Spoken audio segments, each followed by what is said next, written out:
Hello and welcome to the RPG Blender, where we give lesser played games or forgotten settings the roll of the dice they deserve. I'm your host, Game Master George, and today we're going to be continuing our look at Paranoia Red Clearance Edition, talking about how to run this game as a Game Master, how to introduce it to your players, and to guide them through the process of playing this new game. So far we've talked about the setting of Paranoia, as well as how to guide your players through the character creation process. So today we'll be talking about the rules of the game itself, what the dice do, and most importantly, what all these cards that came with your set are used for. Now before we go any further, please remember that this is meant for game masters, people looking to run the game rather than those looking to play it. As such, this video is classified at ultraviolet clearance level. So please, players, click away and send your Game Master here instead. With that out of the way, let's dive into Paranoia Red Clearance Edition, the rules of the game.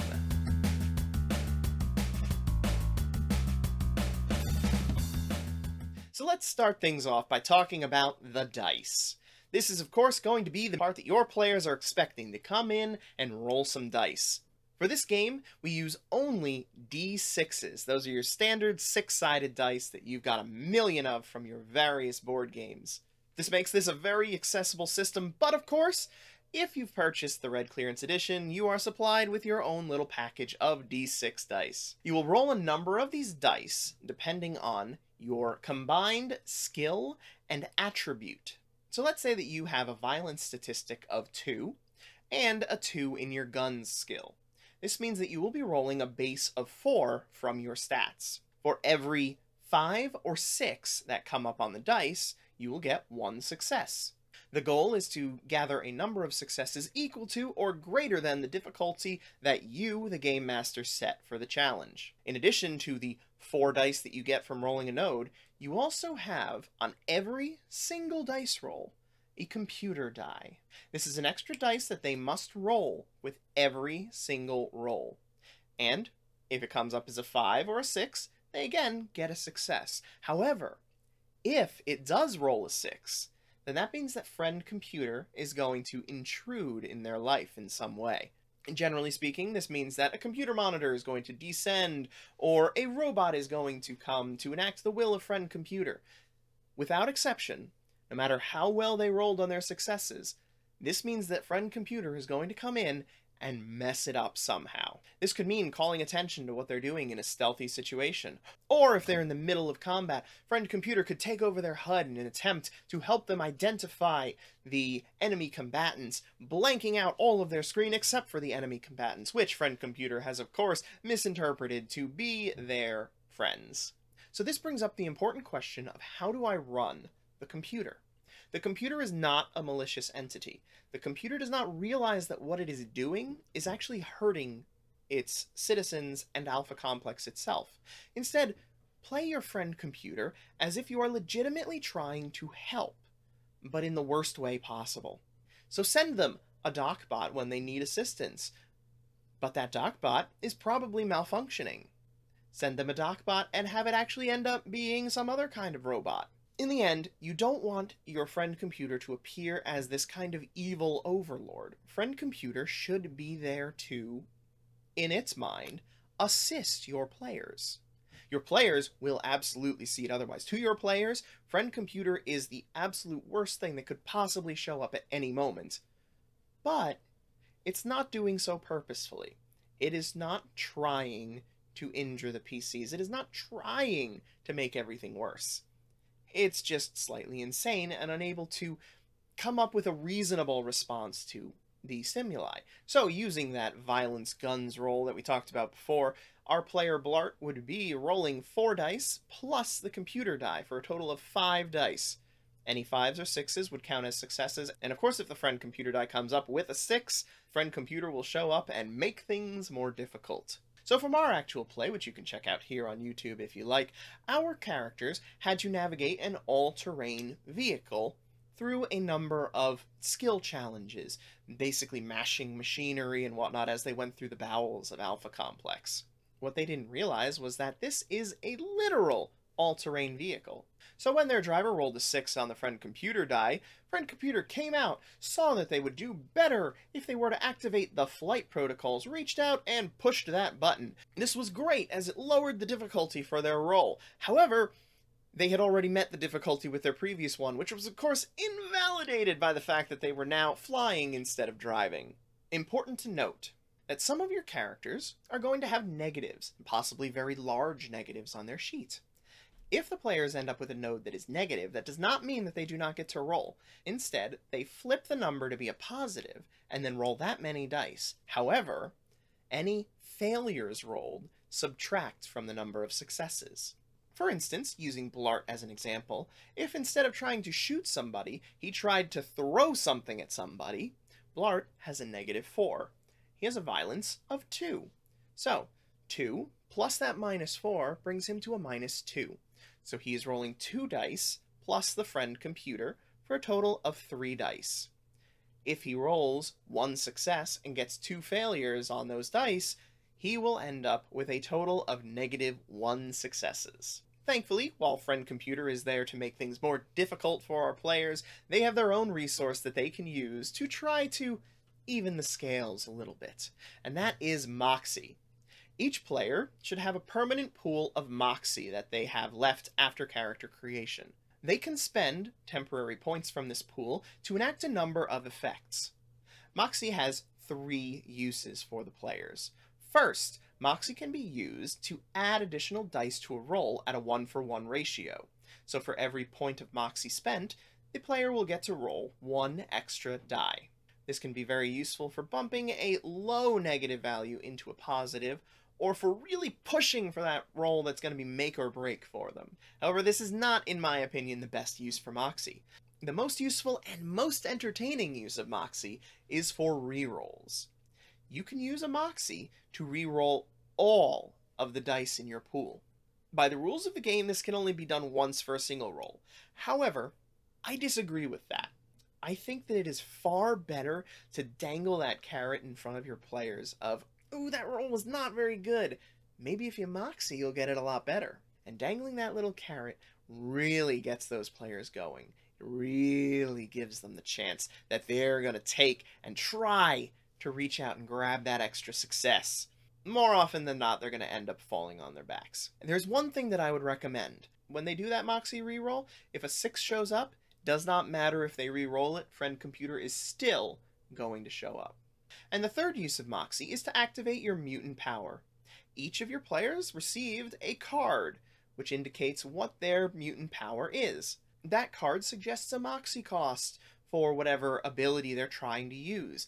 If they try to use a more powerful effect, they will have to spend more Moxie. They'll then roll a pool of dice equal to the number of the Moxie that they spent, plus the friend computer die, and the number of successes will determine not whether their mutant power happens. Their mutant power happens no matter what. What the number of successes will determine is whether it happens the way that they want it to. So when they use their mutant power, not only are they going to count the numbers of 5s and 6s, they should also count the 1s. The number of 1s that they roll, if it overwhelms the number of successes, means that their mutant power goes haywire and affects something other than what they intended. So let's say that your player has pyrokinesis, like Blart. Blart attempts to use 3 points of Moxie to light the communist on fire. He rolls his 4 dice, 3 plus the friend computer, and unfortunately, 2 of those dice come up as 1s, and only 1 of the other dice has a success. This means that instead of lighting that communist on fire, he points, and the fire erupts at his hands, engulfing him in his own blast. Of course, you don't have to have it hit him. You could have it hit one of his friends. You could have it incinerate some piece of vital equipment. Really anything that is going to hinder them and be something that he definitely did not intend to have happen. When your players run out of their Moxie, they lose it. This means that the character has gone temporarily insane and will remain so until they regain a point of Moxie. The easiest way to do this is to take a look at the player's character sheet and choose one of their 3 words. The word that you choose, the player then has to roleplay up to 1,000%, as if it was the single trait, the most defining aspect of their character. Now this is just the easy, simple, insert it anywhere option, but what you can also do is give them a losing it that relates to the situation at hand. For example, Blart lost it while fighting some fire ants. I had him begin to hallucinate those ants crawling all over him, and when one of his players came over to assist him in his delusion, he instead hallucinated that that person was in fact the giant queen monster, which of course led to exactly what I hoped: murder. So with that, we've segued into combat. The combat mechanics in Paranoia are unique. They take some getting used to, I will definitely admit, but when you really dive into it and start to embrace it, it's actually one of the more fun combat mechanics that I've found in a system. Combat is a bluffing game using your cards. We'll talk about the specific types of cards in a bit, but first, let's talk about how they're used. What's most important first is that action order. Each card has either a number or a calculation that you need to do in order to arrive at an action order. At the start of each round, the Game Master is going to count out 10 seconds. By the end of those 10 seconds, each player will need to put forward one of their cards face down. At this point, the Game Master is going to start at the number 10 and work their way down to 0 for the action order. When the number that matches the player's action order is called, they'll speak up and they'll take their turn. So the key here is that a player does not need to be honest about what the number is on their action order. It's face down. No one can tell if they're lying. But your other players can try to catch their fellow players in a lie. Once, during the round, when a player claims that it is their action, another player can accuse them of lying.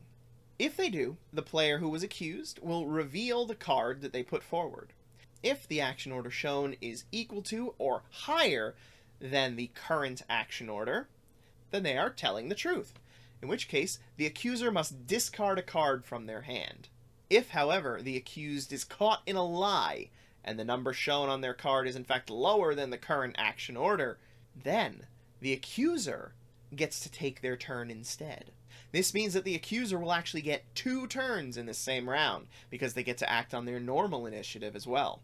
Meanwhile, the accused will have to discard the card that they put forward, and will only be able to take a very basic action at the end of the round. So once any challenges have been resolved, it's time for whoever is left on that action order to take their action. Now, what can they do on their turn? First thing that they can do is flip over their face-down card and take the action that's printed on said card. Once used, the card is then discarded. However, they do not have to use that card. Instead, what they could do is take that card and put it back into their hand and then take a basic action. A basic action is simply combining a stat and a skill to perform a task. Then the third option is to discard the card that they have face down. If they do that, they can then take a bonus action and add 1 extra die to their node. This gives them a better chance of succeeding at the cost of losing whatever card they played for their action order.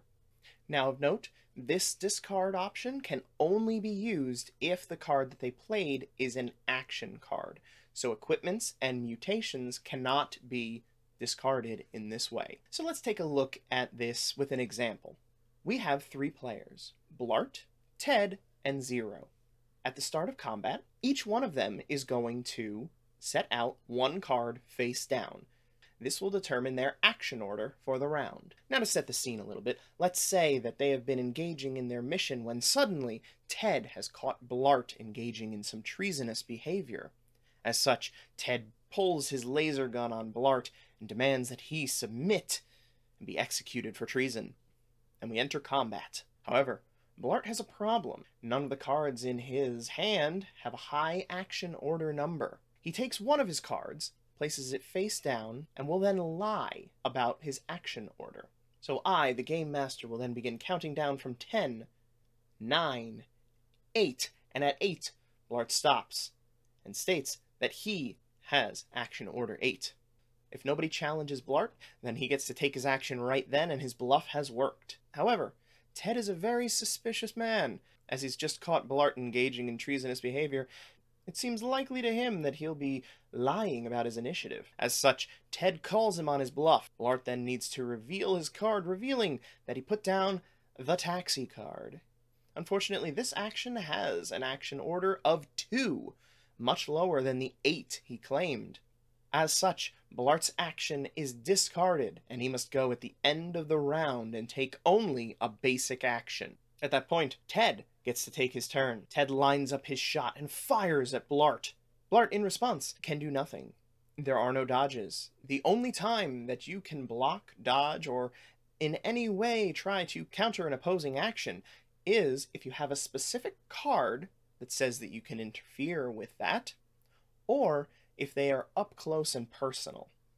In this case, Ted is far away and firing with his laser gun, meaning that Blart can do nothing except play a card from his hand. So, Ted takes his dice, equal to violence and guns, rolls them, plus the computer die, netting himself 2 successes. I, as the Game Master, rule that is enough to hit Blart and knock off another level of his damage track. Blart, in response, plays the should have killed you card. Instead of then taking that damage, he follows the actions on the card, which states that the player receives no damage, and instead the attacker loses 1 point of Moxie because he was so convinced that he was going to be able to hit. He discards that card, and then play moves to the next initiative order. The combat system is a little hard to use. There's a lot in it that's very good, and it's very hard to describe in this kind of situation, unfortunately. But it really does work well. The bluffing mechanic adds a whole new level to the combat, allowing them to not only be shifting their initiative every round, but also trying to claim that earlier spot in order to make sure that their action preempts someone else's. Now, what I will say is that unless your players are actively opposing each other in the combat, they're probably not going to call each other's bluff very often. It just doesn't make tactical sense unless they have a reason to do so. And most of your players, coming from something like Dungeons & Dragons, will probably not be used to the idea that they're really out for themselves. As such, most of the time, unless you've given them a goal that directly opposes the action that the player is taking, or if somehow you've gotten them to lock heads and are going to be coming at each other, you're probably not going to see them calling each other's bluffs very often. That said, if you have a player that is very keen to call other people's bluffs, they can become very effective, getting multiple actions every round. Now let's talk a little bit about the 3 types of cards. First off, there are the normal action cards. These cards have 3 parts that matter in the combat. First is the action order. We've talked a lot about that already, but this is where you will see what turn this card allows you to act on. Just to the right of there, you may see what looks like a circle with an arrow within it. This indicates that this is a reaction card that you can play in response to someone else's action, and will affect what they're doing in some way. Finally, below those 2 items, you'll see the description of the effect.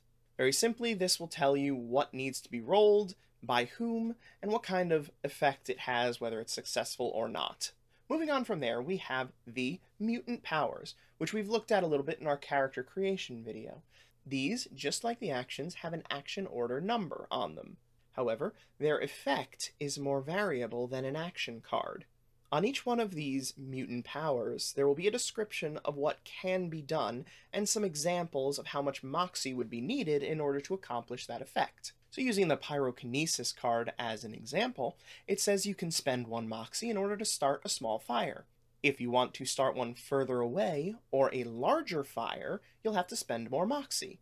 It's important to note that the number of Moxie is the minimum that must be spent. Your player can always choose to spend more Moxie, and in fact they may want to, because the number of Moxie spent is the number of dice that they will get to roll on that action. And of course, more dice means it's more likely for them to succeed, and less likely for them to get too many 1s and have some kind of catastrophic failure. These cards, unlike the action cards, after being played, return to your hand. Finally, we have equipment cards. These differ slightly from the other 2. When you look at their action order, you'll note that it's a calculation rather than a straight number. Using the sniper rifle card as an example, you'll see that your action order is equal to your violence plus 4. This means that if you have a violence of 2, your action order when using this card is 6, whereas if you were to have a violence of 0, your action order would instead be 4. Looking to the right of there, you will see a box which has its size as well as its level. Its size comes into play with destroying gear. Its size level determines how many successes are needed in order to break that gear. Meanwhile, the level determines how many extra dice they get when using the item appropriately. So if you use your sniper rifle to shoot somebody from afar, you'll get 2 extra dice. Meanwhile, if you attempt to use your sniper rifle to jam a door, you will not receive those extra dice. Now, when it comes to adjudicating the results of a roll, the card in use may call out a specific action, such as called shot to the groin, but for the most part, this is going to come down to the Game Master's decision. There are very few guidelines in the rules about how much damage to do with an attack. My general suggestion is to use a system of the number of successes is the level of wound that it could do. You can modify this for heavier weapons, of course, but for the most part, if you do 1 success, it'll do a hurt level. This means in order to get to the 2nd level, you would need a total of 2 successes, and then 3, and then a total of 4 to murder your opponent. Now, of course, this system doesn't really account for cumulative wounds, so the GM is encouraged to really go with the flavor of what's being done with an attack. If you've been shot your 15th time with just 1 success each time, it makes sense for that person to be dead. And really, this is a system where all the narrative control is on you. The rules are there. There are some rules, but they only apply to players.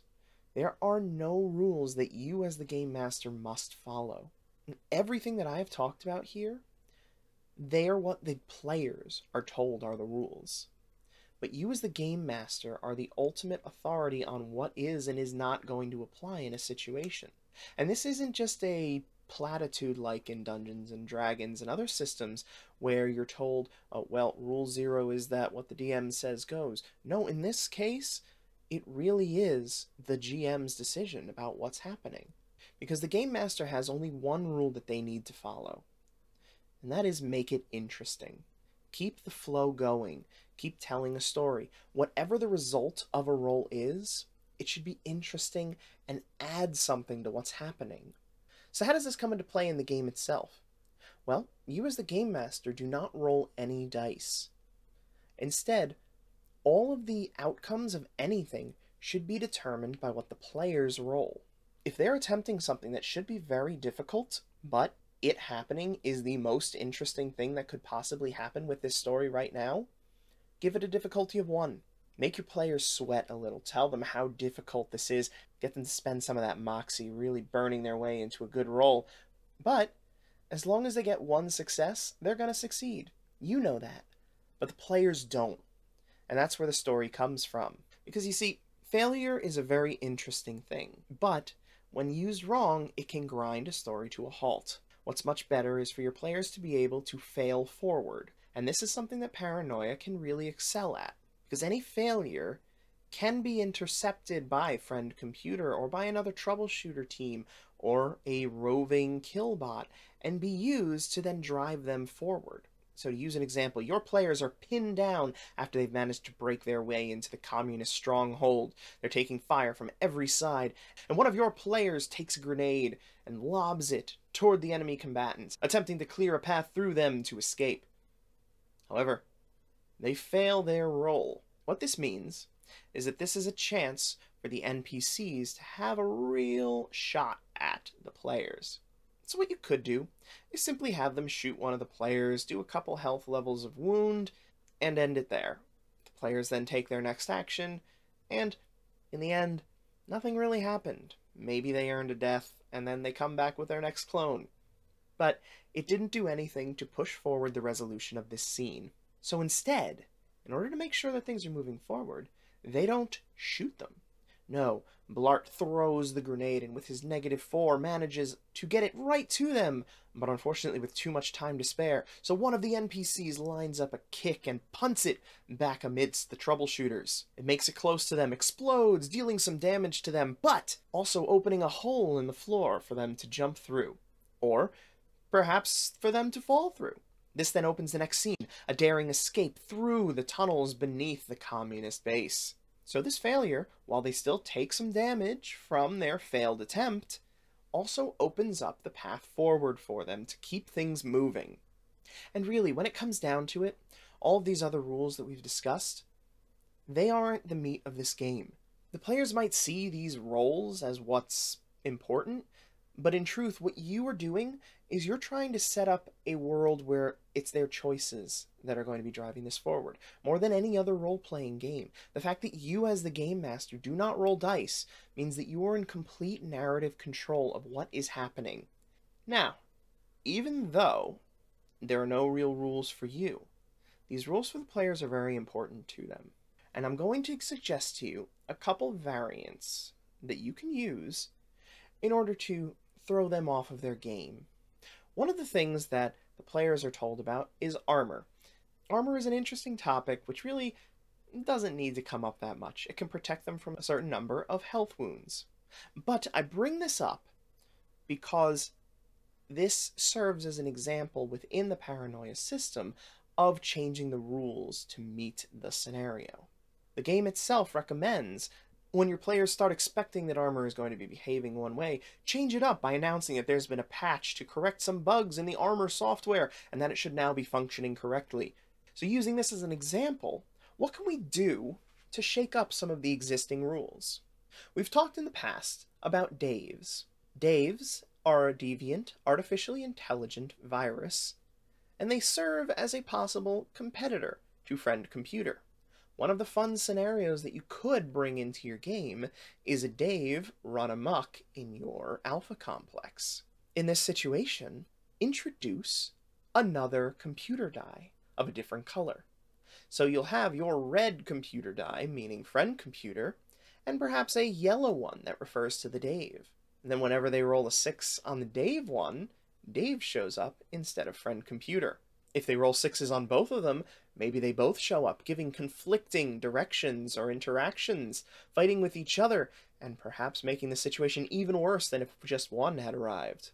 This bolsters a sense of chaos within your party, as they're getting an extra die to get their successes with. However, there's an even greater chance that some force is going to come in and interfere with their workings. Moving beyond that, we have the combat cards. Normally you, as the game master, do not bluff, because your NPCs don't follow the same rule. They don't have a card that they're putting forward. They're not part of the standard action order. They're not taking true actions, they're simply reacting when other players succeed or fail. At the beginning of each combat round, have your players put forward 2 cards. Then, the player to their left should select one of those 2 cards and slide it to you, the game master. You will then shuffle up those cards. If a player fails an action that round, you flip one of those cards face up and use that action against the players. Perhaps it'll be an action that one of the NPCs takes against them. Perhaps it'll be making the next roll that succeeds into a spectacular failure. Or perhaps simply denying them an automatic success card. The other thing that you can try to do with the NPC cards is use them to call a player's bluff. This adds the bluffing power to your hand and makes it much more likely that your players are going to get caught in their bluffs, which they might have been doing safely up until that time if you haven't been driving them against each other. What I would suggest then is that if your player is caught bluffing by you, they don't discard their card. Instead, it gets given to you and added to your NPC action stack. Then when you've run out of your action cards, at the start of the next round, your players need to do it again. If you use this, I recommend dealing out 2 extra action cards at the start of the combat, because it's likely that your players are going to lose at least 2 of their actions to these NPC actions. As another variant that I would suggest, and in fact one that I used, is to make the Moxie rerolls only reroll the failures. This, yes, leads to your players having higher results in the end. However, it also makes it safer for them to use their Moxie in this case, which drives them closer to losing it. And when a player loses it, you know chaos is going to ensue. And this is something that you as a game master should relish. So anything that you can do to get them to spend Moxie is a huge boon. I would also recommend removing the 1 reroll limit, because this leads to your players again spending it so much more freely. I once had a player spend 4 Moxie re-rolling a single roll when they had had enough successes on the first attempt. This drained them of Moxie so fast I had a player losing it almost every single session, and in fact losing it caused more player deaths than anything that I threw at them. Now, those are just a few variants that you can throw in to make any general session a little more exciting. The Dave die could be used at any time, even when your players don't really know what's going on with a Dave. The NPC action cards can be used to spice up combat or to introduce more bluffing consequences if your players are not really following through with accusing each other. And the Moxie just prompts your players to be more free with their Moxie spends. Anyway, this has been just a quick primer of the rules of running the game of Paranoia. As I mentioned, the rules themselves, they're pretty simple. There's not too much outlandish to them, although the card mechanics for combat is very interesting and can take a little getting used to. The rules fit well, and you as the game master have an opportunity here to do a narrative style that is kind of lacking in other systems which are very rule heavy. So I hope this has taught you a little bit about the rules of the game. There's many others that you can use that are within these books, so I definitely suggest giving them a read. The books are not that long, so it's easy to read, and the writing style is very, very accessible. So definitely pick it up and give it a read. But hopefully with what we've outlined here, you'll feel more equipped to approach this game and begin to run it yourself. So thank you so much for watching our video. If you enjoyed it, please like, comment, subscribe. We are approaching the final segments of this Let's Run Paranoia feature. So, if there's a system that you've always been interested in, or if you would love to have introduced to more people, please drop a comment and let us know. Meanwhile, come back on September 21st for the next part of our ongoing cross-system actual play podcast. We're currently in a Dungeons & Dragons interlude, but don't worry, we'll be getting back to non-D&D content soon enough. And come back on September 28th to see part 4 of this Let's Run Paranoia series, where we'll be talking about creating a mission from briefing to debriefing. Everything that goes into it, from the goal, the twists, the experimental gear, everything that you'll need to know in order to create a mission for your players. Thank you again for watching, and remember, there's gaming outside the Forgotten Realms.